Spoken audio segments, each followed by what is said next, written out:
upass down law obuyachaza amaphupho. Le number ke uzoyisebenzisa ngoba uyimember noma uyacontributor kwi-channel. Ngaloko ngiyacela ukuthi uma ngingakwenzi konke lokhu phela nawe ungangifonela, yabona? Hayi kabi.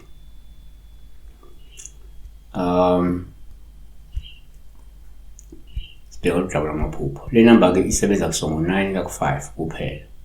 Hayi WhatsApp. Thokozani masha sawubona phasa ngicela ukubuza ukuthi kusho ukuthini uphupha izingane ezincane sidla irama sijabulile nje lapho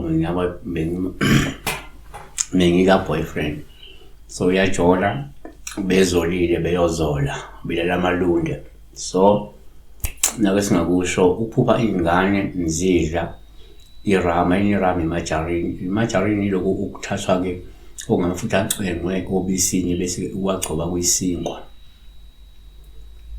Ngaba irama ngaba irondo ngaba kuningi lezinto amagama lezinto lezi. Kodwa kwena uma uphupha ingane zidla ngenze uphupha ingane zidla irama, uphupha izidla ama-snacks, uphupha izidla ama-sweet, uphupha izidla ukudla, i-rice, bla bla bla bla bla etc. But kuzofanana. Yabona? Kuyafana, meaning yakhona will be almost the same. So one ngokwesinto uma uphupha ingane uphawu oluhle uma zidla olusho ukuthi ke kungenzeka kudingeka isithebe sabantwana o iladi labantwana noma ke okukanye lamukelekile futhi liphumelele iladi uma ukuthi ke kade usanda kulenza noma kade bisanda kwenza iladi kulowo muzi.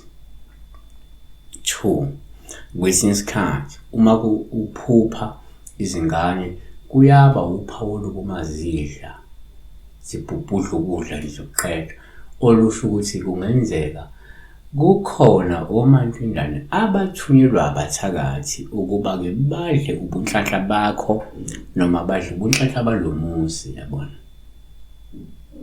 Wasisho nje bakhona vele abantu othothi into zabo zihambe zibe on and off ngoba uma ke nje waphupha bona abantu bedla ikakhulukazi izingane zidla uyaphazamiseka ngakwezemali, aphazamiseka ngasemsebenzini noma aphazamiseka ngasebhizinisini.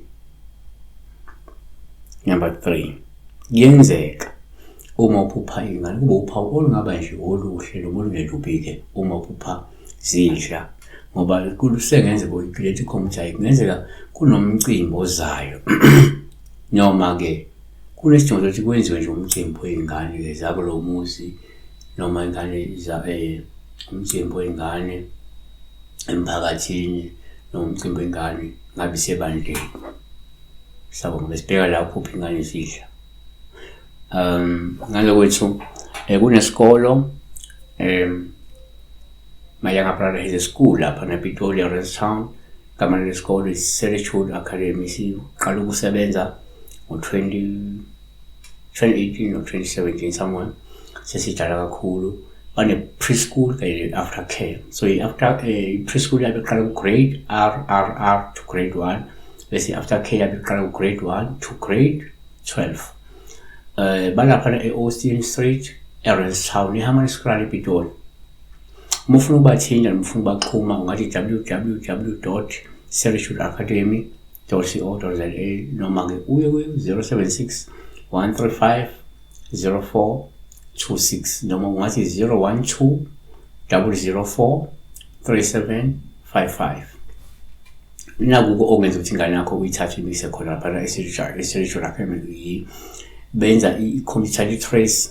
Cabanga ingane i-computer literacy at a young age. Yenza ama-robotics at a young age or yenza ama-coding at a young age nokunye okubalulekile at a young age. So ithathe ingane yakho imise laphayana seba kakhulu-ke ngozwa ngawo sibuyabona e-Serechwood Academy.